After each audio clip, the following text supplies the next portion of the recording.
Have you lost your mind?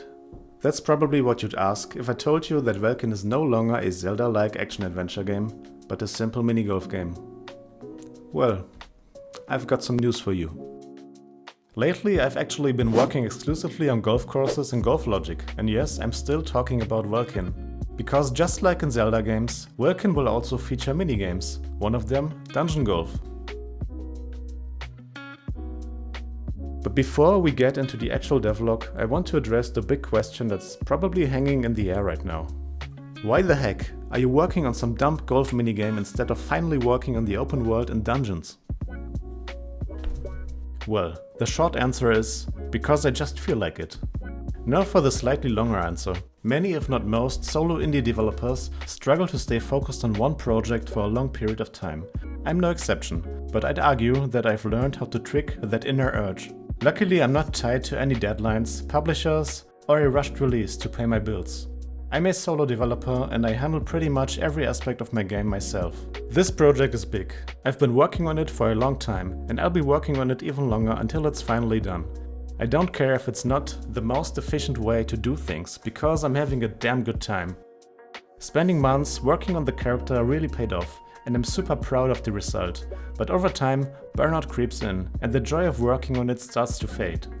So what's the trick to staying motivated, having fun and still making progress on the project?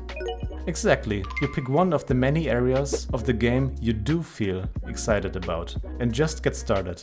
Against my original plan, I haven't released any videos lately and I won't be showing anything new from the open world today. For that I apologize. But hey, I still think today's topic is fun and exciting. So let's finally get into the actual devlog. In the open world of Velkyn, you'll find several minigame huts scattered around. These huts are run by brothers from an old trade family. We won't be diving into their backstory today. Instead, we'll focus on one of the minigames they offer, Dungeon Golf. When you enter the hut, the host will ask if you'd be interested in a round of Dungeon Golf, for a small entry fee of course. Naturally, there are prizes to be won, but only if you complete the course in a limited number of strokes. Being the game enthusiast you are, you accept the challenge and down into the dungeon you go. Inspired by various online minigolf games, which can be surprisingly fun, the design and controls of Dungeon Golf are kept intentionally simple. The goal is simple: get the ball into the hole. For each shot, you choose the direction and the power. If you need a better view of the course, you can switch to the overview cam at any time. Once the ball is in the hole, you'll automatically move to the next tee. However, if the ball falls into a pit, you'll have to restart that hole from the beginning. The fewer strokes you need, the better your score. So if you want to win a prize, make sure you think carefully before each shot. Later, holes become more challenging. You'll need to take gravity and bounce angles into account. Good timing also becomes crucial if you want to score a hole-in-one in certain situations. On the beginner course, you'll often come across magical barriers. These help you get a feel for shot strength without constantly sending the ball into the abyss.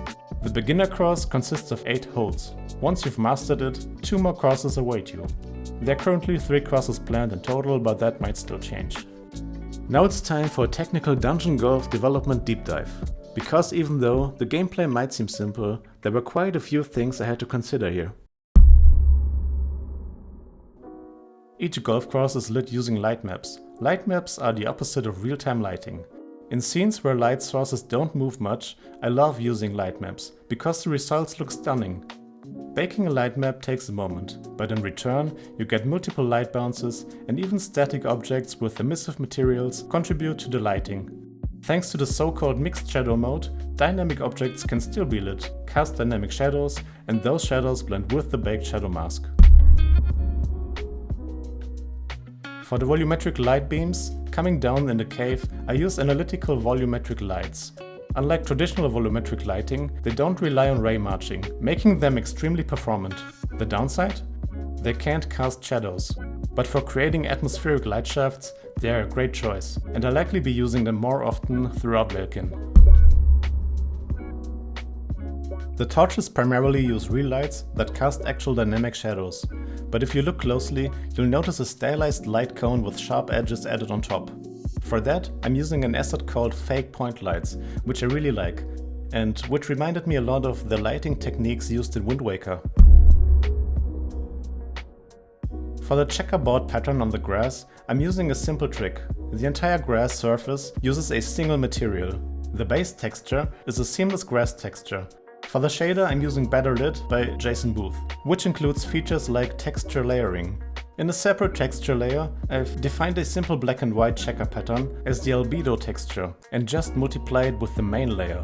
On top of that, I use triplanar texturing and a height filter, which allows me to apply this material to any object with the same scale.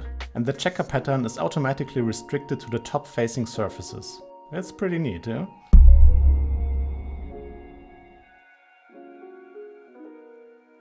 The golf ball is a simple rigid body with a defined mass. Each shot applies a defined velocity as an impulse. Every object in the golf course has a physics material assigned, with values for friction and bounciness. After lots of testing, I can now say I'm happy with how long the ball takes to come to a stop after being hit. Collisions with walls also feel just right, at least in a way that matches what you'd expect as a player. That's it for today's video. I'm not making any promises about future devlogs, but I can promise you this. I had a ton of fun developing something completely different for a change, and honestly, it's reignited my motivation to work on other parts of the game again. Thanks so much for watching, I hope you learned something along the way. If you enjoy my content, I'd really appreciate any form of support.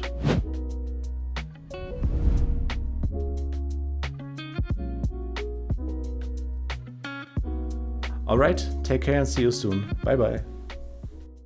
Something completely different. But before we get into the game instead of finally work